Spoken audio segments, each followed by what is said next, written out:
Mateo, do you want to learn about hidden heroes? Hidden Heroes from A to Z is a cool book that tells the stories of amazing black heroes you might not know about. You'll meet inventors, You'll meet explorers, and leaders who change the world. It's fun, inspiring, and you can learn so much. Get your copy now at hiddenhistorymuseum.com. Let's discover our hidden heroes together.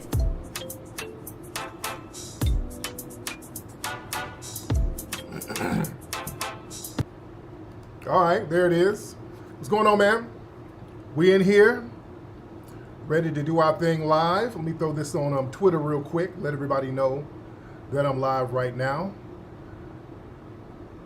How y'all doing, man? Hold on one second. I am chilling. Hold on, what am I doing?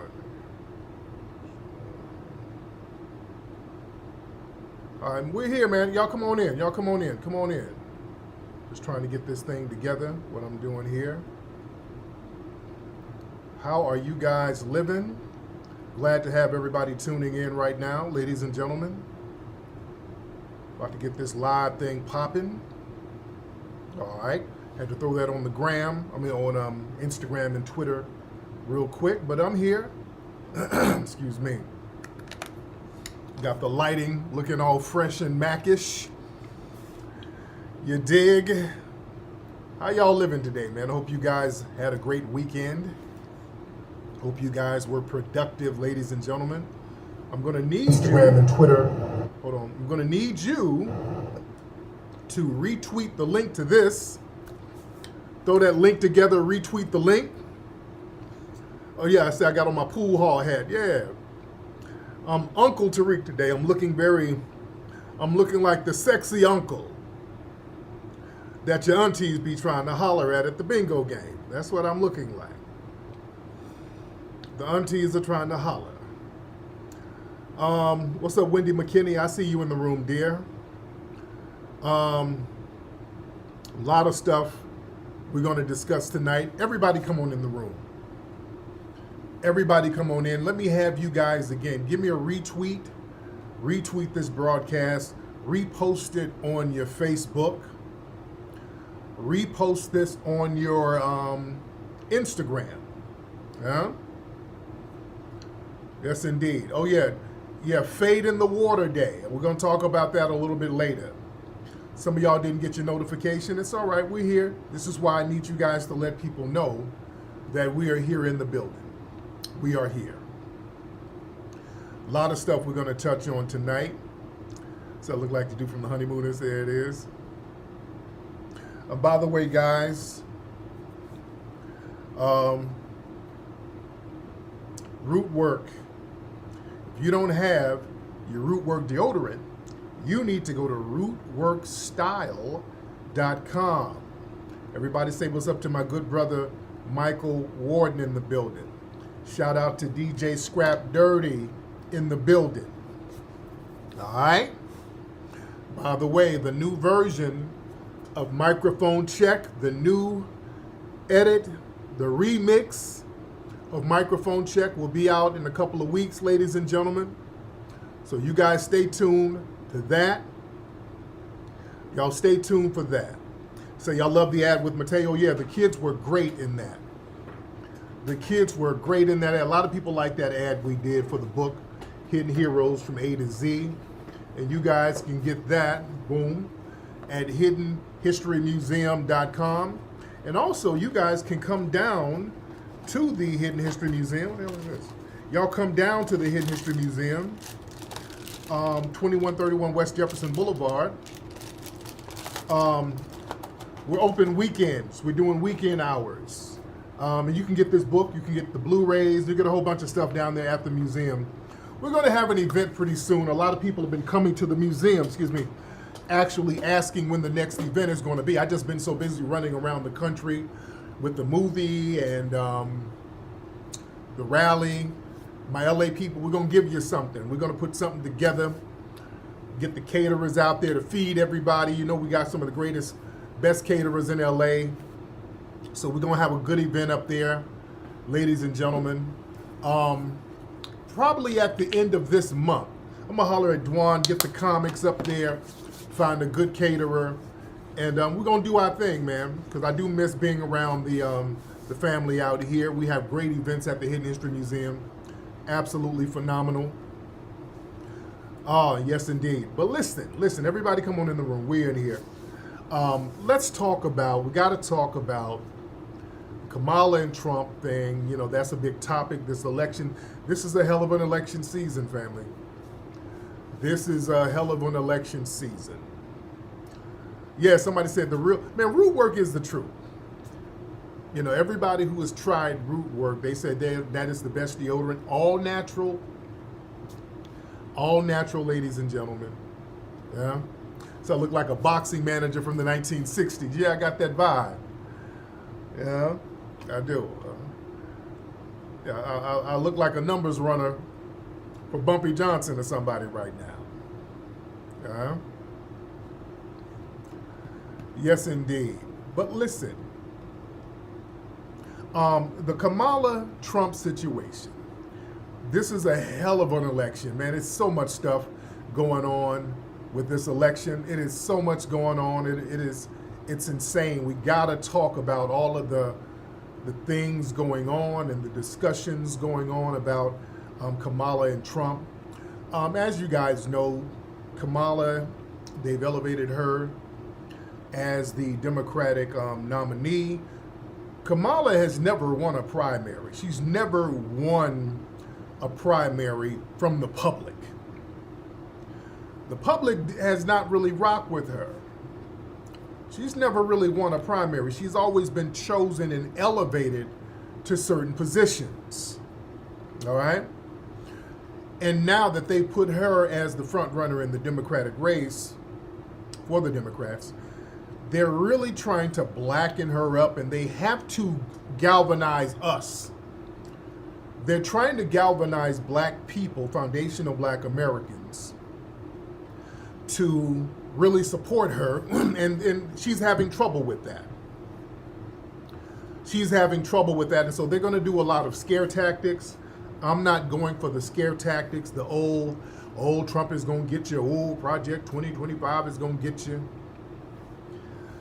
We're not going to be politically unsophisticated and just go along with scare tactics, all right?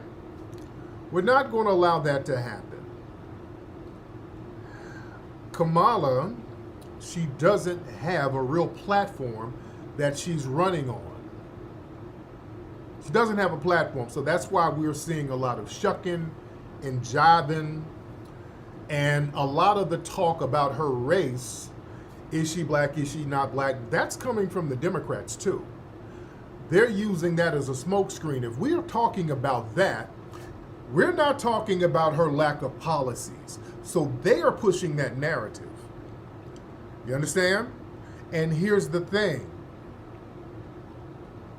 What they're doing is getting their paid trolls to hop into Twitter Spaces to try to signal boost engagement so they can artificially inflate conversations about Kamala, because when you see conversations about certain people, when you read the metrics, which some of the data input websites, when you see a certain candidate being discussed, that can be translated as support. You understand? Low key, that can be translated. Somebody can kind of read that as, well, look at all of the support that she's getting. Look at how so many people are talking about her. But no, really, it's a lot of criticism, and it's a lot of people who are being paid to troll some of us grassroots people and some of you brothers and sisters who stand on real business. They hop in and say something real trollish and gaslight everybody. They'll get in, they'll hop online or hop in a comment section. Man, y'all stupid as hell. Man, how y'all gonna disrespect that black woman like that? Y'all just hate black women. So naturally, you're gonna get a negative response like, hey, who's black? So then it becomes a whole long thread about Kamala Harris's blackness. You see? So that's by design. They're sending trolls to do that kind of stuff. So we've got to be very careful. Watch out for certain keywords that you see or narratives that you see repeated over and over again. You got to watch out. Y'all sound like MAGA. I just block them. A lot of these, I'm doing a lot of blocking of these Democratic shills because they're sending them in our spaces because they're nervous, because they understand that the black grassroots don't really rock with Kamala like that. B. Chan, somebody said, what turned me into a Trump fan? No. It's not about being a fan. You understand? It's about who has better policies and who has worse policies. If we're comparing the two, I'm going to be honest. I'm not going to sit here and be a damn do-boy for the Democrats. The Democrats' policies are horrible.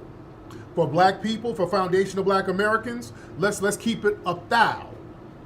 The Democrats' policies are horrible. Not only are their policies horrible, when you have the candidate Kamala Harris come out and straight up and down tell us what the hell she ain't going to do, my support is gone. Do not ever forget, and this guy sounds like a Democratic shill, do not ever forget that Kamala Harris told us, with all the damn bass in her voice, what the hell she ain't gonna do for black people. I ain't gonna do nothing that's only gonna benefit black people. No, she didn't say that to other groups. She didn't say that to other groups. And let's be real. If Trump said the things that Kamala and Biden has said to black people, y'all would be out here acting a fool about it. I'm going to be honest. I'm not a do-boy for the damn Democrats. If I see something foul, it's foul. I'm not going to act like it ain't foul. Joe Biden getting out here saying, if you don't vote for me, you ain't black. Do you know how disrespectful that is? Imagine if Trump said that. Biden, Kamala, they've been disrespecting us from the get-go. They've done nothing but disrespect us. You understand? When we look at Trump and he's talking policies, somebody said, I'm handsome. Thank you, Rolanda. I try. But Trump, his policies sound better. When Trump hops up here and says, hey, I want to create black jobs. I have no problem with that. That's fine. I'm with that. And then you got these Democrat bootlicks trying to play dumb. What you mean by a black job? What's a black job? That down racist. What's a black job? What that is? Ooh, black job. I ain't with that. I'm not with that. If I want to see brothers and sisters employed and you have a politician making a verbal commitment to that, they're going to create black jobs.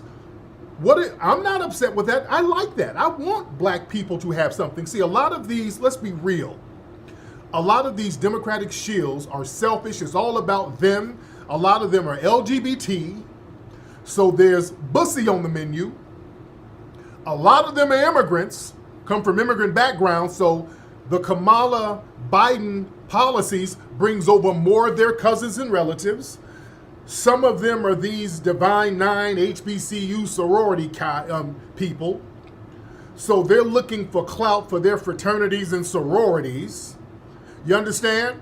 So there's these little personal gains that they're individually getting.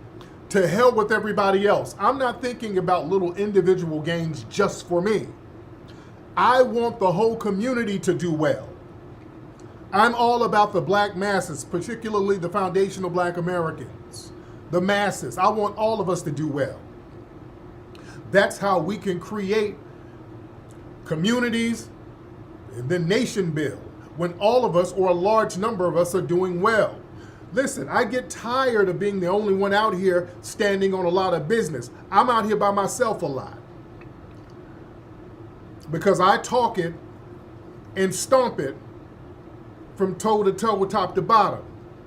And a lot of times I'm out here by my damn self, which is fine.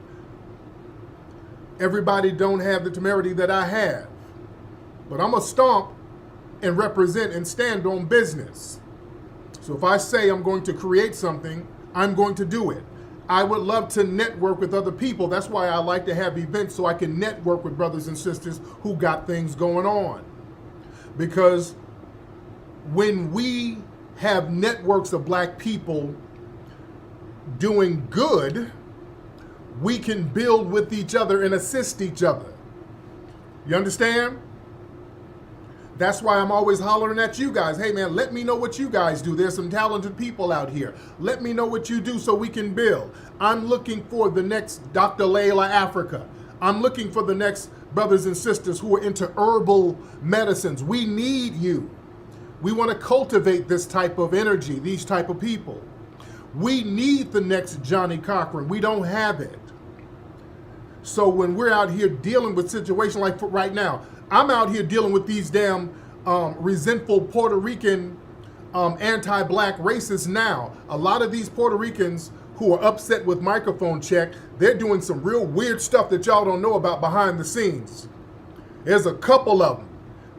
And we got lawyers on them, but my lawyers are white, and they're very good, by the way. I got some white lawyers who are phenomenal. I would have loved some black ones. My white lawyers, they're nothing to play with, though. I got a white woman lawyer. She's a copyright lawyer. She be on people's ass. She don't play no games. She's badass. I would have loved to hire some black lawyers. I've asked around and just, come on. You know what I'm saying? We need black professionals who we can network with. This is why you see, if I see a black politician who's standing on business, I'll support him all day. Our good brother Greg Marcel Dixon. That's a brother running for political office, standing on business. Support that brother all the way. You support that brother all the way. You understand?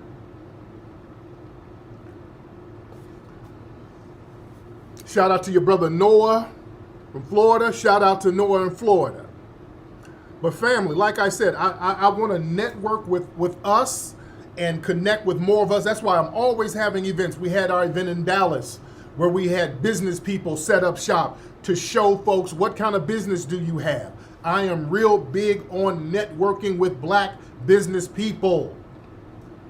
Even at the Rally for Reparations, black business people, come on out, promote your stuff. Let us know who you are. I wish we could have had booths so that, you know, people could set up shop and just really get down. But DC was real funny about that. So I do want to have some events like that so that people can get booths and set up shop and let folks know what you're selling, what kind of services you provide. We really got to be on that, family. Our good brothers and sisters out here in LA, Redstone Firearms, unfortunately, I've supported them heavy. We were supporting them to the point, man, they were being flooded with business. They were extremely successful. We were getting people up there, and they're Jonathan and Geneva, they're phenomenal people as it is. They were doing phenomenal business, and the city started playing games with them. They started playing a little paperwork game with them, so now they got to move out of state. You know, you understand? So I want more of us to be available to network and stand behind some of our brothers and sisters who are attacked by these other people who are on code with each other against us. You understand? So family, when we do events, we need y'all to come out. When we do our event out here in LA at the museum, we need y'all to come out, man. We need y'all to come out and just network with everybody and just vibe. That's why we create these spaces, so that we can do business with each other. Yeah? We need insurance people. I want to network, man. We need to get like just a nationwide network of black folks in every state from different industries, so that we can just kind of see who's on code and have almost a directory. I'm brainstorming with you guys for a minute. We kind of need some kind of directory, and I've talked about this before, in every state. So if anything pops off in Illinois, we got some lawyers in Illinois that's clicked in with this. We got some herbal doctors out there that's clicked in with this. We have some insurance agents out there that's clicked in with us, people we can call. We have caterers out there who's clicked in with us. So if we need services, we can go holler at them. We need DJs at radio stations So if we do events, we can have the DJs come out and play at the events. Just like in DC, we had a guy from the radio station as the DJ at the Rally for Reparations. Little stuff like that. Yeah? We need people who are artists, people, like if we go to a city and set up shop and do an event, I would like to see people who can paint and do art in certain cities that we can call and hire them to do something at one of our events, because we're always looking for stuff like that. Yeah? Little stuff like that we need. Yeah, almost like a new green book, just we need a networking apparatus to let us know the kind of industries that's in every single state. People who are on code with us. Yeah? Because there's always something going down all over the country. There was something that went down up there in Nevada. I'm going to talk about that later. So we need a nationwide networking apparatus where we kind of have a directory for services that's needed, and we can reach out to certain people in certain cities if we need something. You understand? So let's brainstorm on that in our on social media and come up with some good ideas on how to execute that and make that work. Yeah? Because I'm for that, because we're always traveling. We're always going around the country. So, and you know, we did something with ISM Radio. Remember years ago, we went around to different cities, going to different black businesses. We went to New Orleans, we went to Illinois, we went to Atlanta, showing all the different black businesses, just really trying to push this thing. So I really want to be on that. But going back to the Kamala thing, are they going to have a debate? Now, there's supposed to be a debate set up for Trump and Kamala in September.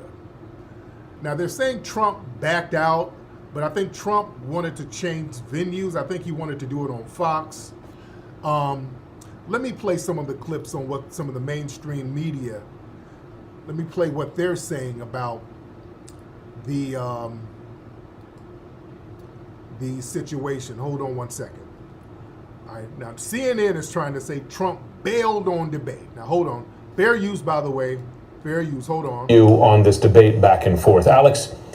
Trump is changing the rule. I mean, Trump says the Democrats changed the conditions because, of course, they brought a new candidate. He did agree to ABC. Now he's saying totally different race. I want Fox and I want an audience here. Is he going to win that argument? I think he is. I mean, look, to be fair, it was a completely different candidate. 17 million people voted in primaries for Joe Biden and selected him, and then 2,500 people went online a couple days ago and said, no, we have a new candidate. That agreement... And she's a vice president, though, so... Okay. Understood. If President Biden wants to keep that first debate, I think that's fine. I think it's completely acceptable and, frankly, deserved for that to be a new conversation. Right. Okay. I agree with that. I agree with that. That's a good point. Yeah, they changed the rules. They took Biden out and put Kamala in. So Trump is like, well, hell, if y'all changed the rules, let me amend the rules a little bit for me. All right. He agreed to ABC with Biden. They flipped and put another person in there. So, all right, let's do it on Fox. So, yeah. So he didn't bail. They changed the rules. He said, okay, let me change something in my favor now. Because he said, basically, you know, I had my thing geared towards Biden. So now you got somebody else in here. So now I need to kind of amend this thing for me. All right. Yeah. Now let me see another news outlet talking about it. Hold on one second. This is Forbes. I think this is him talking about it at his rally. Hold on. Debate performance. So here's what happened in the debate. You know, let me go back. Debate performance. So here's what happened in the debate. You know, there was the highest rated debate ever, and which was a great compliment. And as I left the debate stage, I took off because other people were entering the stage. You understand? I said, I don't want to confront other people. So we had a great debate. But as I left, CNN, I won't say who, but they said that was the single greatest debate performance I've ever seen. And this went on for 2 days. They were saying how great I was. On the third day, they didn't mention that anymore. They said he was terrible. I liked it the first way better. I made him choke. Don't kid yourself. We made him choke. He was choking like a dog. He was choking. He was choking like a dog. Okay. Trump is a funny mofo, man. Trump is hilarious. But listen, I'm trying to see what they're going to do with this debate. Trump says he want to do it on Fox, and he says he wants an audience. He might get it. He might get that. And also, look, Trump walked into the lion's den. Trump went on the NABJ platform as an act of good faith. So he's like, hey, I'm not scared. I go anywhere, but you're going to go to where I need to go. I've shown that I can go where you guys are, where I'm at a disadvantage. That's why a lot of people are looking down on how the NABJ handled that situation. When Trump went over there to the NABJ to speak with the black reporters, and I stand on this, the way they tried to confront and be kind of rude, that wasn't a good look. You don't get no brownie points for that. You understand? You don't get no brownie points for that. And the thing is, when you invite somebody somewhere, especially when they're at a disadvantage, when they're on your home turf, you're supposed to show a certain level of decorum. If they've let their guards down to come to your platform, which puts them at a disadvantage, you're supposed to show enough decorum to say, okay, let me be fair with this person, not just jump in and attack right away and be very accusatory. That's not how you do. That's always a bad look. Even in warfare, you don't sit up here and wave a flag and say, hey, let's have a parlay, and then when they sit down for the parlay, you attack them. That's bad warfare business all across the board. See, that's what happened in the Black Seminole War, when the Seminoles were down there in Florida whooping on the government, the U.S. Army, and they couldn't beat them brothers down there. They were sitting up here having these fake parlays. They would wave the flag of surrender. The U.S. government was up here waving the white flags and, hey, can we sit down and negotiate? Can we talk about it? Because they couldn't beat them. Those black Maroons and them black Seminoles was out there putting in some real work, so they couldn't beat them. So they waved the white flag and said, hey, let's sit down and have a parlay. So when they sat down, they gonna sit up there and say, gotcha, niggas, and then arrested them. And then put them in a, incarcerated them down there at that fort down there in St. Augustine, I think. Then they ended up breaking out anyway. They broke out of the damn fort and said, okay, we about to really turn up. So that even backfired. And it looked bad as far as international politics for the U.S. government. When people from the international community saw them do that, that made the U.S. government look very bad. That made them look weak. That made the international community at the time say, hey, man, you guys had to pull a dirty move on some little rebel fighters. You couldn't beat them. You had to pull a dirty move like that on those little guys. So if you do that to them, why should we make a deal with you? Y'all do that to us if we try to have a deal and have a sit down. Are you going to try to arrest us? And we're having a conflict and we sit down and you on some, hey, I got you. So that was a horrible look for the military. That's a horrible thing to do strategically. You understand? So you can never stand on that kind of business. If you are sitting down and you invite somebody to a sit down, you show them a certain level of decorum. You don't just attack them because you got them in a place where it's a disadvantage for them and you go, no. That's bad business. It's not trustworthy. If he can let his guard down enough to come talk, you can talk like you got some sense. Then, but that thing with NABJ, where and they got the women up there asking these accusatory questions and kind of being rude and all that. And didn't they have Roland out there yelling in the audience, Roland big old jolly ass out there yelling like a damn woman, yelling stuff? Come on, man, that they didn't have no men up there. See, this is what we need. We need masculinity out here. You put the women out there, and then if Trump says anything that they don't like, oh, that's misogyny, all of that stuff.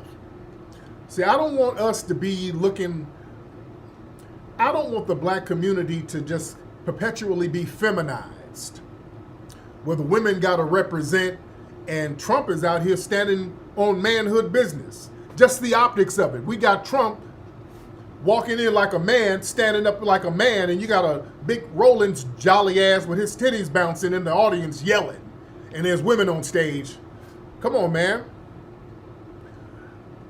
We gotta talk business and get the emotions out of it. When it comes to politics, man, we gotta start thinking in terms of business. It ain't all about being liked. It ain't about partying. Kamala has a rally where everybody's twerking and booty popping. That ain't it. Trump had a rally. I think Trump had a rally down in Atlanta, and he had a sister on there. And when she took a shot at Kamala, that was funny. Hold on, let me play this clip. This was very funny. They took a shot at Kamala. All right, he had this sister on here. No twerking. All right, hold on. Hold on. This one is so smart, so sharp. She grabbed me. She gave me a kiss. I said, I think I'm never going back home to the First Lady. You were supposed to keep that quiet. See now, for the average politician, that's death. For me, I don't care. I just want to tell you, you are an unbelievable person with a great personality. You lit up the whole room. You lit up the whole room. I said, weeks later, I'd go, who is that person that was so incredible? She knew everything about me. She had no idea I was coming. She knew everything about me. And you know, the historically black colleges and universities, I gave millions and millions, billions of dollars to. They kept coming back, and I said, why are you doing this? And we gave them long-term funding. And she knew that because she said her college, which was, she loved her college. She said it was so great, right? You loved it. The illustrious CAU. Yeah, that's right. She loved her college, and she said, you saved my college. What was your college, Stella? The illustrious Clark Atlanta University.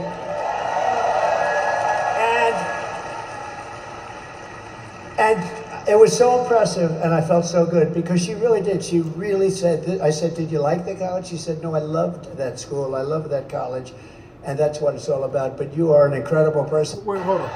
But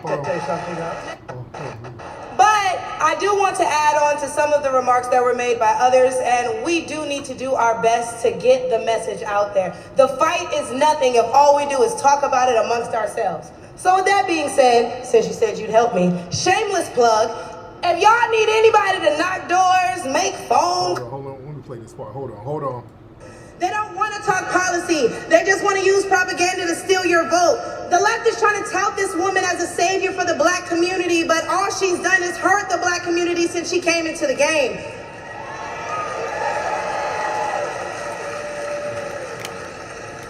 See, the first step in destroying the black community is to dismantle the black family. So aside from her record as a prosecutor, why don't we ask Mrs. Willie Brown if Kamala Harris cares about black families?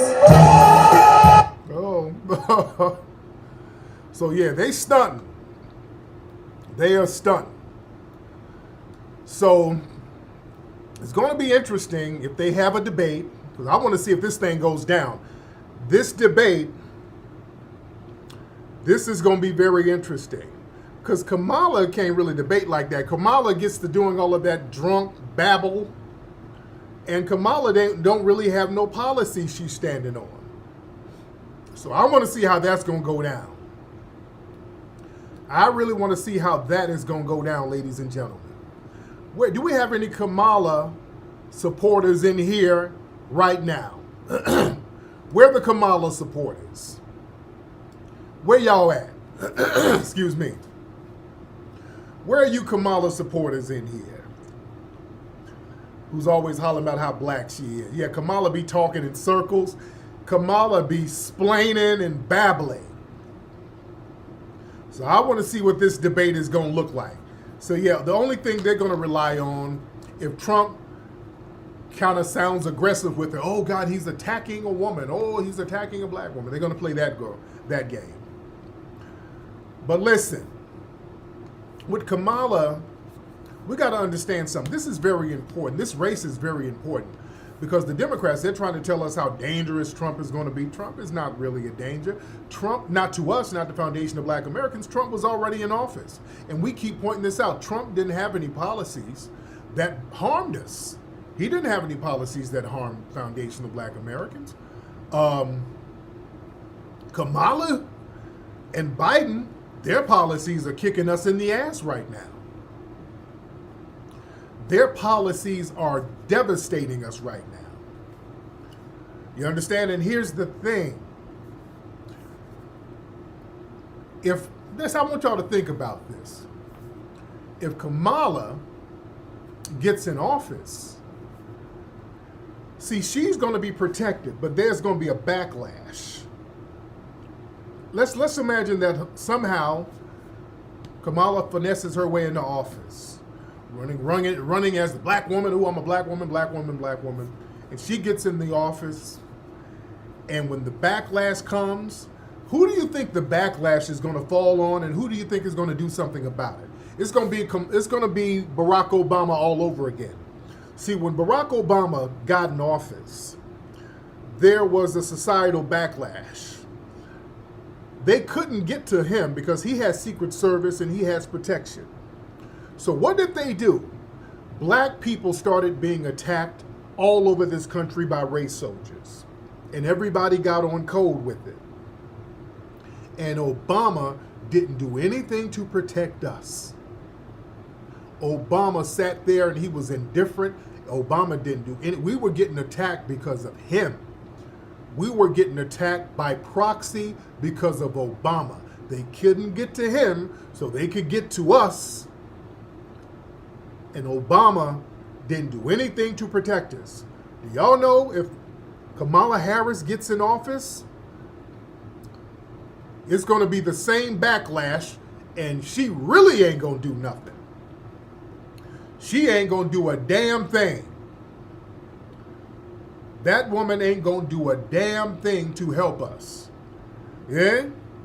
Remember, more black people got slaughtered in the Obama administration. That's when it got started. It was that benign neglect. If Kamala gets in office and they start attacking us, Kamala's going to roll over in bed with Doug and snuggle up and go to sleep. And then wake up and give more protections to the police. You understand? This is a dangerous game out here. Yeah? You say Trump is not talking about reparations. Trump is at least talking about black jobs. See, we'll take some consolation prizes. Black jobs, that's a consolation prize. Stopping the immigration faucet, that's another great consolation prize. I'm with it. Yeah? Because listen, people talk about the races that Trump is affiliated with. Okay, there's races that Biden and Harris, they're affiliated with. See, here's the thing. I prefer, we're going to get racism, give it to me from the dominant society. Don't give me proxy racism, because that's the most dangerous racism. If it's coming from those in the dominant society, see, that's different. See, let's go back to Obama. Obama was proxy racism. Obama was a blackface shield for the white supremacists. You understand? Under Obama, folks didn't turn up like they were supposed to because people waited around for Obama to do something. People start turning up in this country after Obama. When we realized that Obama was a farce, we sat there waiting. The streets waited, but they said, hey, we got a black president, so we know he's going to do something. So the streets sat on their hands waiting on Obama because we had a black face that had white supremacy going on. They were sitting here playing the good cop, bad cop. They put the good cop out there to kind of explain, hey guys, hey, I know there's a lot of police violence, and hey, we got some challenges. You know, it's kind of hard doing something. My hands are tied, you know, but we got hope. One day it's going to be better. Now I'm gonna go to a church and I'm gonna sing, and hopefully that's gonna make you Negroes feel better. Now you harm any people from the other communities, they're gonna give executive orders, laws, resources, money. We got this Negro running around singing Negro spirituals to us in zero protection. Yeah? It'll be the same thing with Kamala. People start harming us, they're going to be like, well, Kamala was the president. Y'all had a black president. I mean, damn, what y'all want? You see? Give me white supremacy with a white face. Give me that. Don't give me white supremacy with a little melanated face and some tandoori chicken. Give me the real thing. Yeah? Give me the real damn deal. Do we have any Kamala supporters in here? I see people in here sounding like Democratic shields. We're not playing that game. We're not supporting somebody because they got a little pinch of melanin. Y'all not going to play the whole Kamala sister girl thing. No, here's this story that CNN did on Kamala a few years ago. Don't ever forget this. All right, don't ever forget this story right here. Boy, they made her out to be the next Gandhi. Hold on. Who raised me and my mother, who raised me and my sister, was a proud woman. She was a brown woman. Brown. She was a woman with a heavy accent. And her mother, Shamla Gopalan, was also the biggest influence in Kamala. Notice they even got an East Indian woman narrating. See, this was a few years ago. They made her out to be the queen of the East Indians. Harris's life. The answer is absolutely yes, Joe. After the big announcement, Harris's sister wrote in a Twitter post, "You can't know who Kamala Harris is without knowing who our mother was." In 1958, a precocious 19-year-old Indian, Gopalan traveled thousands of miles from her home and family to pursue a doctorate in nutrition and endocrinology in America. She soon became an active civil rights crusader while studying at UC Berkeley. But once she went there, she almost felt free. And she took part in politics. She used to bring a whole series of literature, leftist literature from Karl Popper's, This is her family. Is this where she learned how to make all them greens? This is her family. They sound like Dinesh D'Souza. These are the people who raised her. And y'all trying to tell us how black she is? This is her family. And y'all telling us about collard greens and HBCUs and Tupac?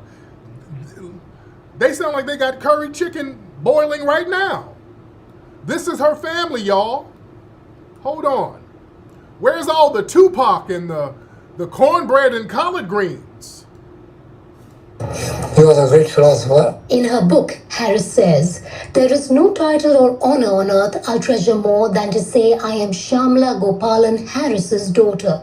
Harris's visits to India with her mother kept her connected to her roots. Her grandfather, who had strong views on humanitarian issues, worked closely with officials to reallocate refugees. Their conversations had a strong influence on her. Those walks along the beach in India really planted something in my mind and created a commitment in me before I even realized it. It has led me to where I am today. Harris's maternal uncle, Gopalan Balachandran, who lives in Delhi, tells us how the senator turns to her amma, which means mother in Tamil, for guidance even after her death. I don't have to tell her, make your mother proud. She said, what are you telling me? Everything that I do, I ask myself, would Amma approve of this? Kamala in Hindi means lotus flower and is an important symbol in Indian culture, rooted deep in the bottom of the river. Very similar to Harris's Indian identity, which she wears on her sleeve. Okay, so yeah. There's no doubt that the primary source of... Okay, yeah. Oh yeah, I had to play some music that was appropriate in the background. Dude, Man, if you don't stop. So that's the black girl magic right there. That is the black girl magic right there. We're supposed to believe that she's just wallowing in blackness. If y'all don't get the hell out of here, I ain't with it. I ain't with that at all. You ain't about to sit up here and cosplay like you got some FBA lineage and they got all of that Punjabi rice boiling in the back. Hell no. I'm cool. Shout out to everybody in here. How many folks we got in here? We got over 5,000 people in the building. Shout out to everybody in here. But listen, they're playing games out here, man. And they got all the Democrats out here trying to convince us and run the game on us. They had Megan Thee Stallion booty shaking. That's another thing too.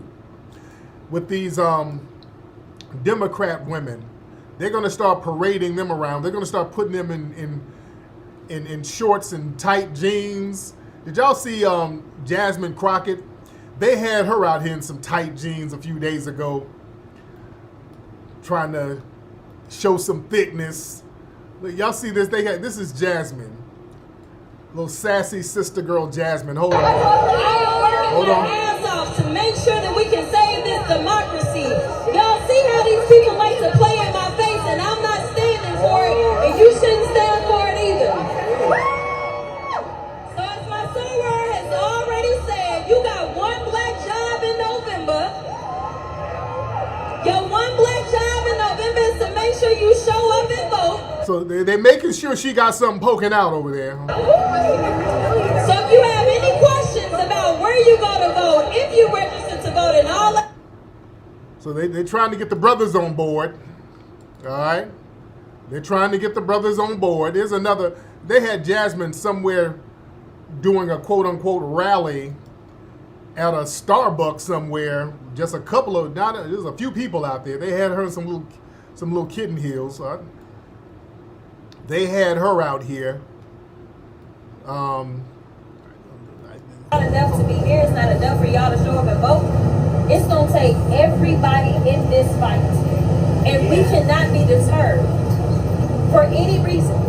Because if Project 2025 comes to pass, say it. I really don't know where we will be if. And Trump has repeatedly said he has nothing to do with Project 2025. This is desperation, family. The Democrats had to create a boogeyman to go after. Will be anyway. If Trump is allowed to get any more Supreme Court justices, I'm trying to tell y'all, ain't nobody safe. Oh, what? We got a black Supreme Court justice or a couple who ain't doing nothing for us now. We have seen what this current Supreme Court has done. He absolutely plans to put 2 more on the Supreme Court. We cannot afford to go through enough to. Okay. So basically scare tactics. So they're just doing the scare tactic thing, and we ain't going for it. Someone says she's kind of thick. Yeah, that's what they want to. They're going to start parading them around out here. So people are going to be like, oh, damn, they're kind of thick. Well, they're going to start parading them around like that. But yeah, the problem we have, family, with the Democrats, they're flooding us with immigration, and that is a problem. Immigration, this massive immigration thing, is a problem. And it's undermining us in particular. And we ain't with it. Yeah?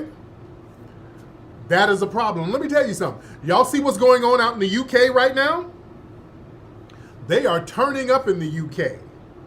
Where are my UK people? I want my UK family. I want y'all to be safe out there because the block is hot out there in the UK. Do we have any UK people in here? We got any UK people in here? Give me a thumbs up. Let me see where you are. Man, in the UK, there was a situation where this guy, this Rwandan guy, well, his parents are Rwandan immigrants. So this dude of Rwandan ancestry out there in the UK went to like I think it was it a Taylor Swift concert or something? Went to a concert or something and fatally stabbed 3 children. It was 3 white children. This dude fatally killed 3 children. So white supremacists out there turned up. They started attacking people. They started burning down migrant centers out there, hotels for migrants. They started burning them down. Them white supremacists got busy out there. And shout out to some of the brothers for standing their ground. Shout out to them.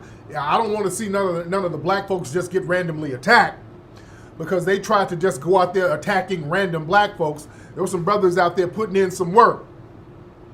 So what was it? Was it a concert or a dance class? I don't know the particulars of it. I heard it was a concert. I might have been wrong. But yeah, that wasn't cool. It was a dance studio. Okay, I thought it was a concert. I'm sorry. See, this is why, we need proper information. For some reason, they said it was I heard it was a Taylor Swift concert, but it was a dance class. Yeah, that was a heinous crime to do. That's horrible. That's horrible. But I don't want to see the brothers out there getting targeted because of what this idiot did. You understand? I want my brothers to stand up and not let them use that as an excuse to attack the brothers and sisters out there. But these, and this is an image of the guy. This is the guy, the immigrant. That's him, and those are the victims. And that's the suspect when he was a kid on the left, and the artist rendition, that's him in court. He still has the same forehead, but he grew hair. So you see he had that head that's indicative of what we be talking about. That's not cool. Not cool whatsoever. Yeah? Oh, it was a Taylor Swift themed dance class. Okay. Yeah?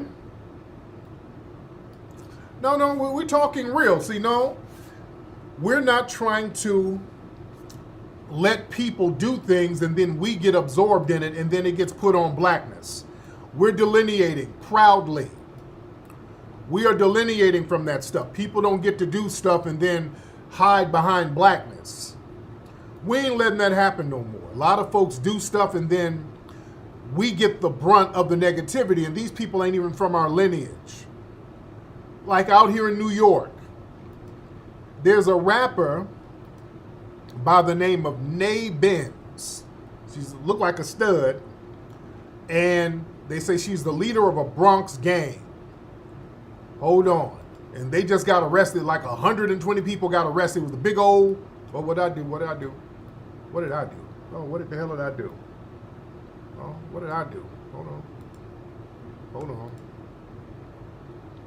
1 second, hold on. I made some kind of mistake. Hold on. Y'all bear with me 1 second. Now, right here, this is what I'm looking for. All right. So this woman here, her name is Nay Benz, the teenage female drill rapper. So they got a whole bunch of these people. Where's her image? Okay, yeah, that's her in the front. So they arrested her and the so-called gang. All right, there's a whole bunch of them they got. Hold on, let me see if I can play it without a commercial. All right, hold on, let me wait for that commercial to go off, and then I'm gonna play the news story. Hold on 1 second, let me wait for that commercial, then I'll play the news story. But she's a drill rapper. I've never really heard of it, but hold on, here it is, hold on. TV crew along for what police call the takedown of some of the most violent gang members they've ever seen. All right, Lisa Evers joins us now with her exclusive look with the NYPD. Lisa. Well, Stephen, Natasha, we had that firsthand look at how the NYPD is bringing alleged gang members who terrorize their own community to justice. And now the Bronx DA says they've been charged in a 176-count felony indictment. Yeah. Nay Benz, police say you're a trigger puller. Police say you're a trigger puller. Is that true? What? Police say you're a trigger puller. Is that?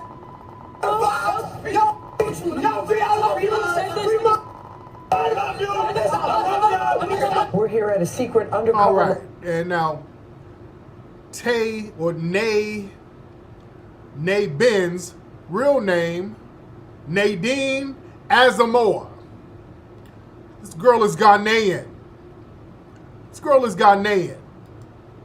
Yeah? And these are some of the co-conspirators. Joseph Valdez, all these, Yaneri Santana, Rodney Asamoah, Israel Lugo, George Matos. These are all tethers. These are all damn non-FBA tethers. All right? Y'all hold that L. All right? Out there acting a damn fool and yelling. These are not people from our lineage. All right?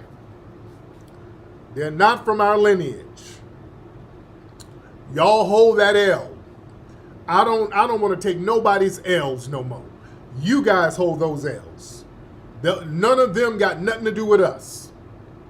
You guys hold your own L's. You see, this is what I'm saying. This is what I'm talking about. I don't want anybody's negativity being thrown on us and then we got to hold the brunt of it. We should have been delineating a long time ago, ladies and gentlemen. We don't need that. That don't help us whatsoever. Yeah? We got enough issues we got to deal with. Because these white supremacists are getting on code. We need folks who are on code. We don't need people who are coming over and just being opportunists against us. There ain't no code. See, we got this thing where everybody's supposed to be claimed. No, everybody ain't on code. People are coming over here acting as opportunists. They're not on code with us. So it's okay to delineate. This is what they want us to be on code with. These people ain't on code with us. Damn that. I like being on code based on lineage. Yeah? Because we already got a lot of stuff we got to deal with anyway. With the dominant society. Speaking of that, did y'all see another situation where speaking on code, this is how these white supremacists get on code. This brother here won a sports bet and the casino didn't want to pay the brother. They're real good at pulling this stuff on us, by the way. Check this out. Hold on. I won $500,000. They would not pay my money out. I caught a flight, drove 3 hours, and they've literally embarrassed me. What's your name? If you're doing that, you're going to get in trouble. Michelle? Your video. Okay, cool. This is going to cost you way more. I'm acting like an asshole. Y'all are not paying me out. I can speak to your... Cool, I'll speak to your lawyer. Y'all posted my ticket on your Instagram pages. Well, I spoke with Jerome multiple times. Y'all would not pay my money out. This is what a big sports book does, right? Y'all will receive a lawsuit. This will be, bro, they even posted me on their Instagram, bro. And they don't want to pay my money out. This is what a big sports book does. That's Harrah's Casino, right? When you lose your money, they okay with. So, family, we keep seeing this over and over again. Out there in, I want to say Jersey or Atlantic City, a sister won big, and then they want to give her a steak dinner and all of that. Remember, like last year when I was in Vegas at the New York, I won a jackpot on a damn slot machine. They came and turned the machine off, talking about it was a damn malfunction. They always pull this with black folks. They get on code with each other, knowing if a black person wins, wink, wink, we know what to do. We know how to pull the I'm white and I say so. You understand? In these casino cities, especially Vegas, we better understand, Vegas is a big-ass sundown town. Outside of Las Vegas City itself, Vegas is a hick, or not Vegas, but Nevada. Let me say that. Nevada is a damn sundown town. There was another situation that happened. Yeah, this brother won $500,000. So yeah, they're like, we white and we say so. But another situation happened in Nevada where this brother, I think he was passing out flyers and getting people to vote or something. And, hold on. It was Virginia City, Nevada. So a white man started calling him the N-word. And all the other white people around, they got on code. They start giggling and laughing. And the brother got a little emotional. Think he might have been moist. But I want y'all to check this out. This happened in Virginia City, Nevada. Now look at how these white supremacists get on code with each other. Look at this. Hold on. Keep talking. And where the tree at to hang people at? Where? Yeah, the white man told the black dude, yeah, there's a lynching tree that we can hang niggas from over there. Hold on. Where is the hanging tree at? In your backyard. Gentlemen, can I please? No. He just said there's a hanging tree down there to hang people like me. That's racist. That is. That is racist. Y'all gonna take his back and he's being racist? Motherfucker. He's a crying motherfucker. You know what? That is fucking horrible of you. He's just as human as I'm doing a job and I did not disrespect you not once. Oh, man. Come on. Get out of here. Get the fuck out of here. Man, you know what? Fuck you and I'm not leaving. Make me leave, motherfucker, because I can't take it. I don't make trash. I burn it. Look at them giggling back there. They all on code. Look at them giggling. Is that guy Hispanic right there with the muscle shirt on? He looks Hispanic. Laughing at this? And y'all laughing at this? This is what y'all like? This is what y'all like? We love it, man. We love it. You love it? Get your fatty flag on, man. Come on. Get your fatty on, man.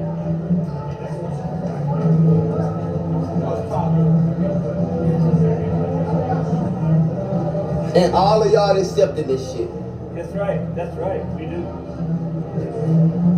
Hey, man, I'm having a great day. I'm having a great day. They all on code with each other. Fuck all of y'all. Hold on, let me go. Then the white woman comes. I thought you said you had a job. I got a job. Well, go do it. Man, fuck you. You do it. Well, hey, Just go do your job. You do your job. I'm doing it. Why do people say fuck you to everybody? He said fuck me because I can say fuck you. Okay, hold on, let me go. I don't give a fuck. Fuck you too. The fuck? Hold on. How you doing? Seems to know. Are you along with them? Yes, she is. Okay, but why is he being fucking racist? Because they're like, I think the brother's talking about, yeah, he's gonna tell the police or whatever. They tell him. Like, they're like the police, they're our buddies. Me talking about there's a fucking hanging tree down there. Are you along with that? Are you down with that as well, like him? Don't fucking touch me. Don't touch me. I'm not on your property. Don't touch me. Don't fucking touch me. Don't fucking touch me. Do y'all see this shit? I'm not saying nothing. I'm telling you to get off my property. Fuck you. Now what? This firehouse. Let's do it. Come on, let's go.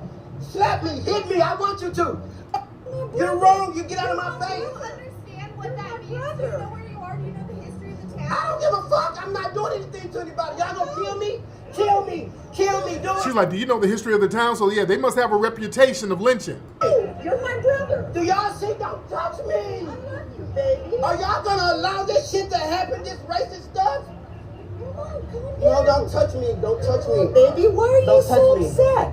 Don't touch me. You're so upset. Why are you touching me, man? Okay, come on. This is crazy. Calm down. You're causing a big old fuss. Because I didn't do anything to anyone. Honey, I know, honey. Jesus loves you. It's okay. Do y'all see this? Or these patronizing white supremacists. At the most. Jesus loves him. You just don't get it. Firehouse Saloon. Calm down. Can you let me go fucking leave, please? And this is why we gotta have men out here. I mean, I don't like this, the brother got targeted, but he's being real emotional. We gotta not be so emotional. But don't get up. But you're steady touching me. Honey, I love you, baby. You're steady touching me, ma'am. This is assault. Do you have a mama? This is an assault. Do you have a mama? This is. Do you have a mama? Ma'am, can you Do you leave have me? a dad? What are you doing here? I'm doing a job. Well, and I'm not bothering anyone. Well, you are now. You got everybody all upset. But you're baby. touching me. Don't touch me, ma'am. And look at all the white men gathering around, backing up the white woman. I want y'all to look at this. This is what I'm talking about. And see, that brother's out here by himself in this damn sundown town, kind of groveling. And look at how them white men are gathering behind back there. You're touching me. I have to call the police. That's assault. I'm taking you. He's right here. Let's go. Don't touch me. You don't touch me. I'm not, baby. Can you leave me alone? Y'all gonna allow this shit to happen like nobody cares? Nobody see this racial shit going on? Wait, honey, the sheriff's right here. You can tell him all you want. Your dad just said that. Yeah, the sheriff is their buddy. There's a hanging tree for niggers like me. What does that mean? What does that mean? And I did not disrespect your dad. I asked him nicely. Excuse excuse me, sir, you're a registered voter. He said, no. I said, thank you. And then he turned around and said, there's a hanging tree down the road for niggers like me. That's exactly what the fuck he said. And all of them ganged up on me. I have it on video. I'm so sorry that happened to you. And everybody is going along with that shit. Are you okay? No. What do you need right now? Look, I can show you the video. Oh my god, I'm so sorry. And all of them just ganged up on me. Nigga. Okay, look, black men, see, this is why, yeah, he started crying. Now, that's unfortunate, but all that crying, come on now. This dude thought, okay, hey, I'm already buck broken. I'm not a threat. I'm buck broken. Why are you doing it to me? That's what he was crying about. I've allowed myself to be buck broken already. I thought I was good. I thought I was not a threat. Yeah, all that crying, I ain't with that. I didn't do nothing. Because you see, a lot of those dudes, the moist dudes, they're used to being around white people and being the little token, non-threatening Negro that white people like to parade around. So he thought he was in there. He was getting a rude awakening. He thought that he was the good little token eunuch around white people. And they were like, no, you too. You're an N-word too. What? I didn't do nothing. What are you doing it to me? I just wanted to tell people how to vote.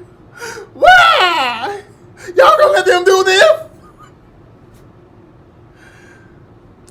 That's not how you react. Crying with a list, begging white people to do something. Nigga, where you think you at? You in a sundown town, fool. Y'all see this? Come on. Y'all see them? Y'all heard what he had said to me?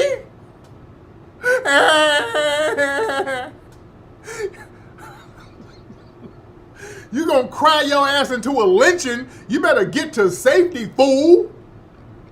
Up here crying to some damn white supremacists, and they're sitting there gathering around. Boy, somebody probably went to their trunk to get a rope, and you up here crying. Who gonna help me? Y'all gonna just see this? Are you with them? Is this your cousin? Why you letting them say this to me? Fool, you in danger. I'm gonna tell the police, where the sheriff at? The sheriff is right there. The sheriff is in on it. Man, you better know when you were in a damn war. This is what I'm saying, black folks. We better be on that networking thing. We need to have connections in every state, man.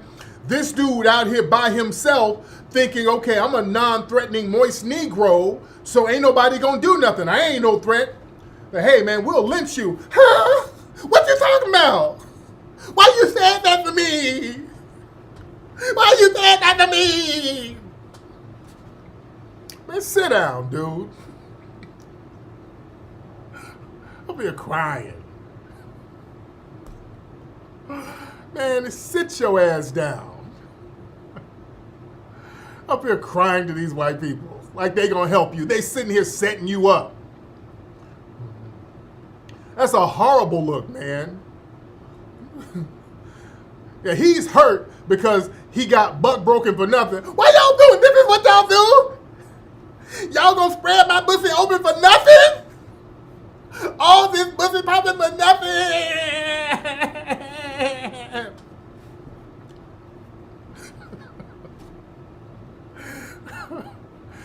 Dude, let me play some of that again.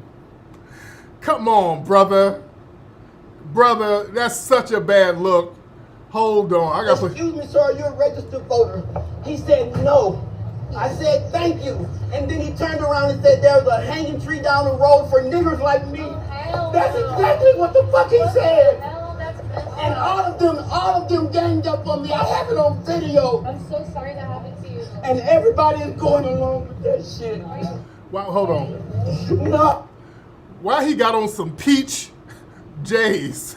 His shoes are moist. He got on some peach colored Nikes. Oh, What do you need right now? look, I can show you the video. Oh my God, I'm so sorry.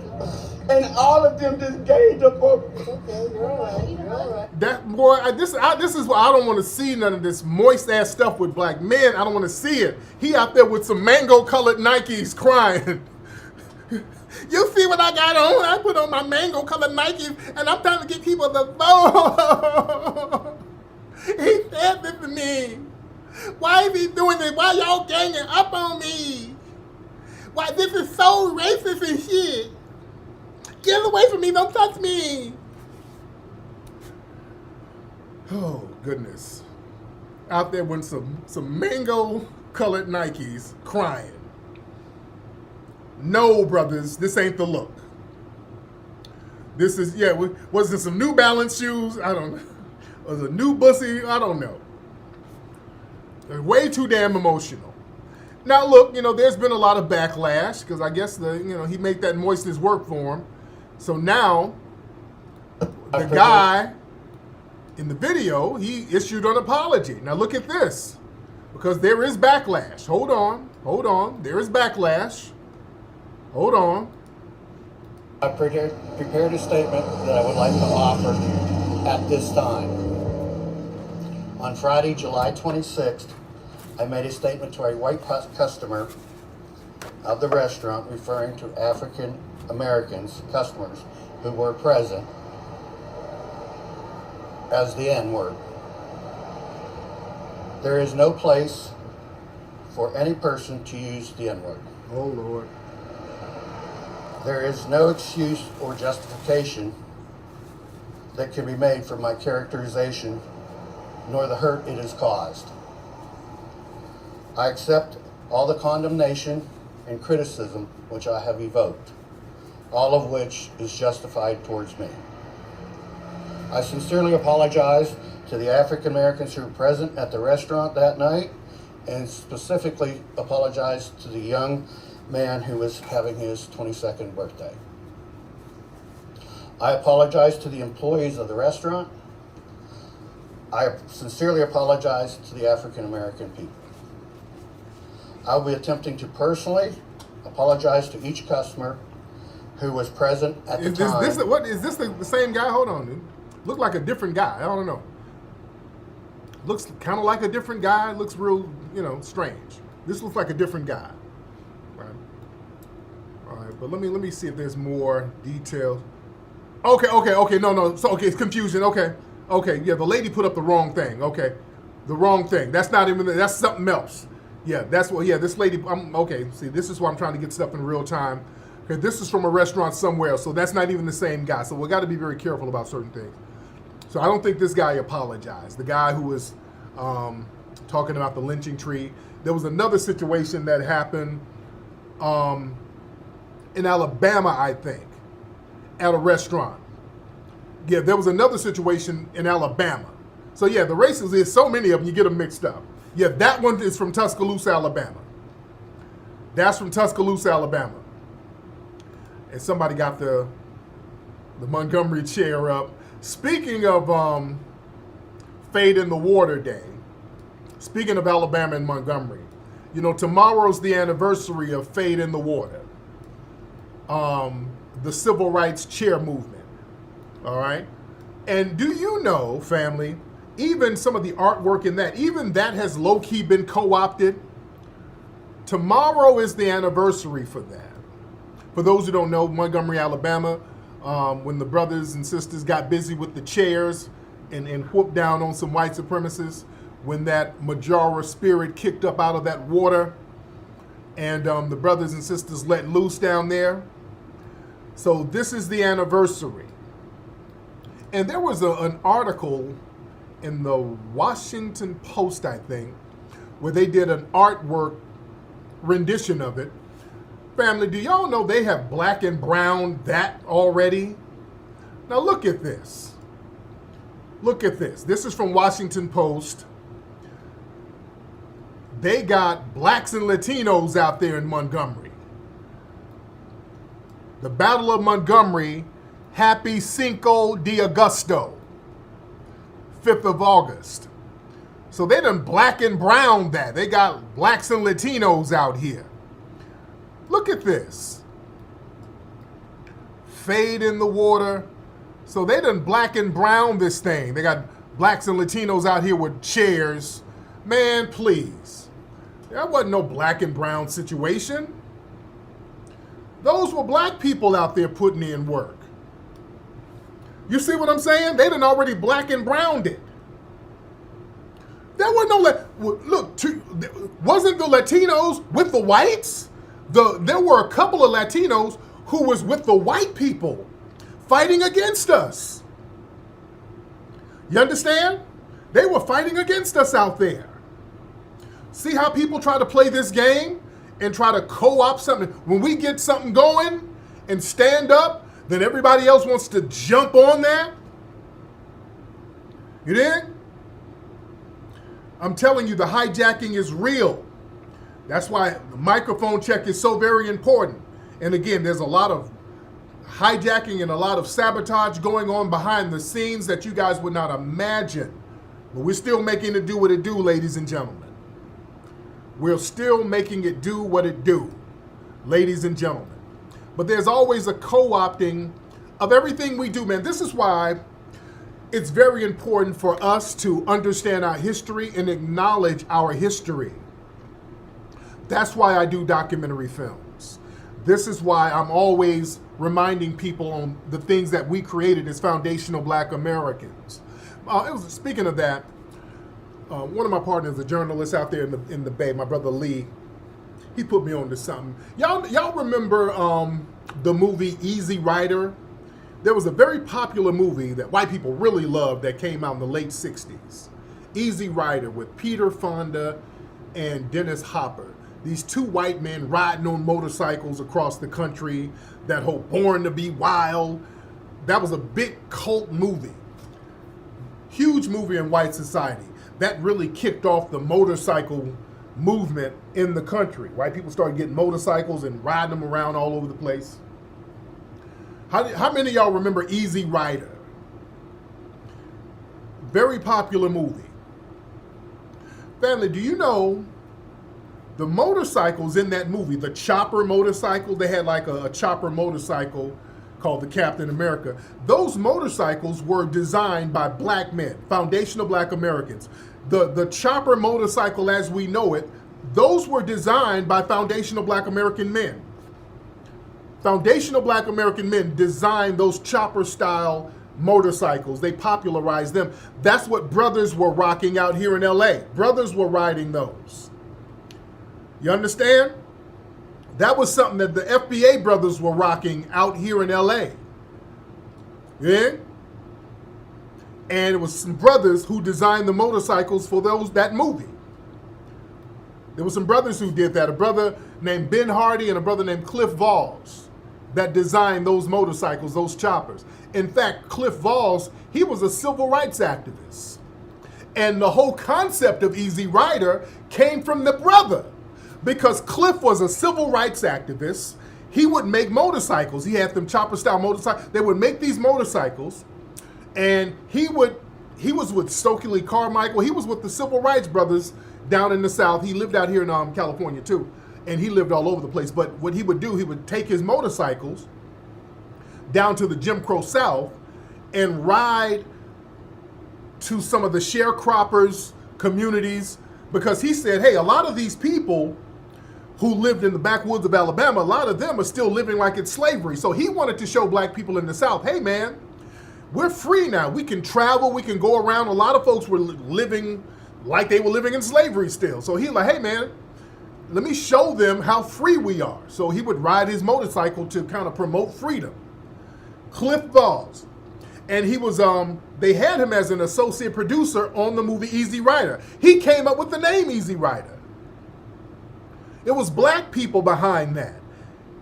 And they buried them from the story and then wrote them out. Yeah, man. The brothers who was designing those damn motorcycles, a brother on damn Florence Boulevard in the 1960s. Ben Hardy had a shop on Florence. They were designing those souped up motorcycles. Yeah, a lot of them brothers were getting the motorcycle crews popping. That was real popular. Also up in the Bay, you had another motorcycle crew, a black motorcycle crew that was well respected. A group of brothers called the East Bay Dragons. And up in the Bay, at the time, you had the Hells Angels. Now the Hells Angels, many of them were white supremacists. And the Hells Angels, they were notoriously territorial. They didn't like no other motorcycle crews being nowhere in the city, nowhere in their territory. Hells Angels were very territorial and very violent to people who violated their turf. They didn't mess with them brothers, though. They showed them East Bay Dragons all types of respect. They did not mess with them. Because a lot of them brothers who were in the motorcycle crews, they were clicked in with the Black Panthers and black activists, so they didn't want that kind of smoke. So shout out to the East Bay Dragons. They didn't want that smoke with them brothers. They had to tip their hat and show them respect.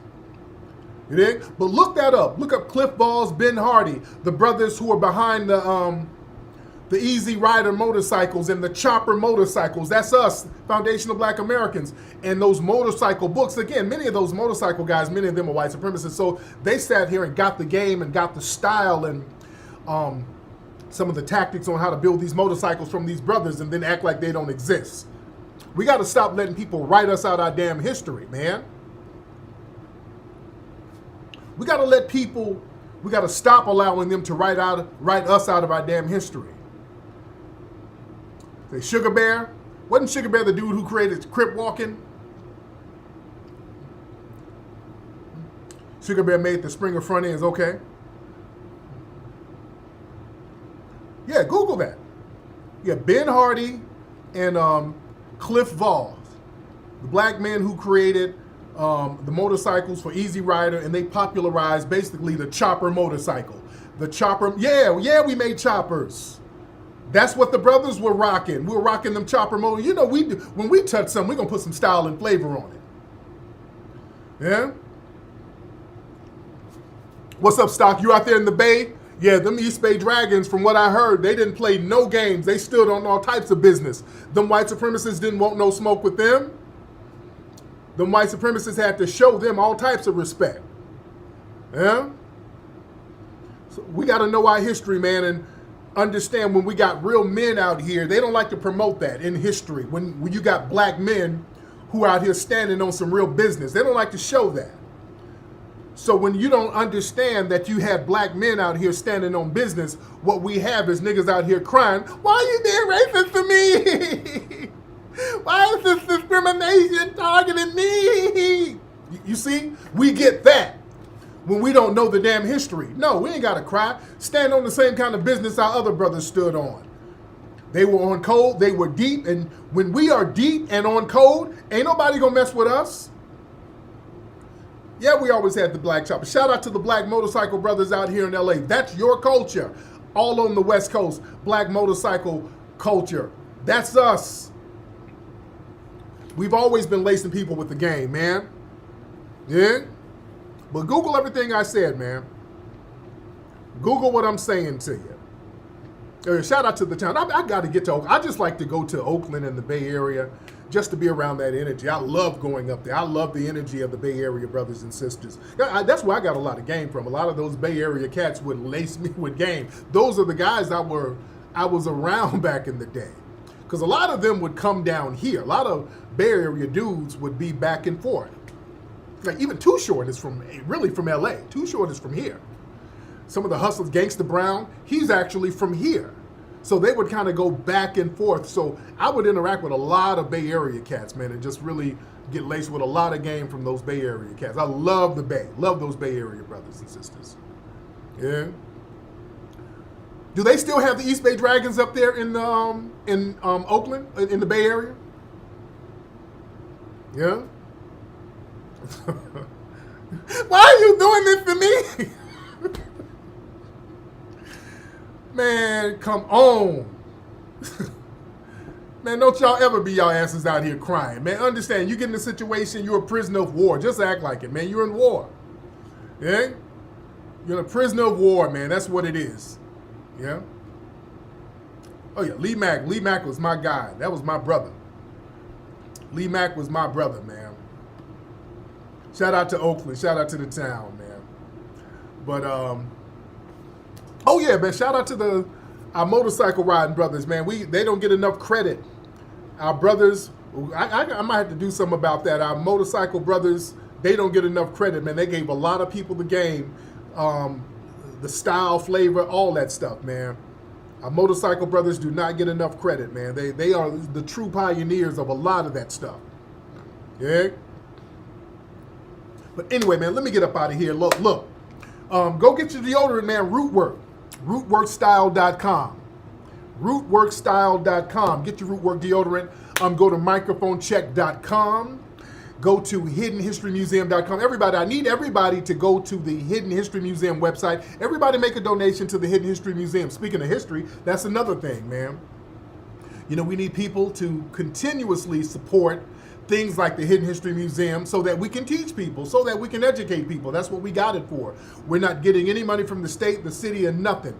So it's very important that you, the family, every little bit counts for the Hidden History Museum. Just put a little something on it on a regular basis so that we can keep lacing people, educating people, and we have an institution where we can get with each other and vibe and build and learn and network with each other, man. So hiddenhistorymuseum.com. Everybody go and give a contribution to the Hidden History Museum.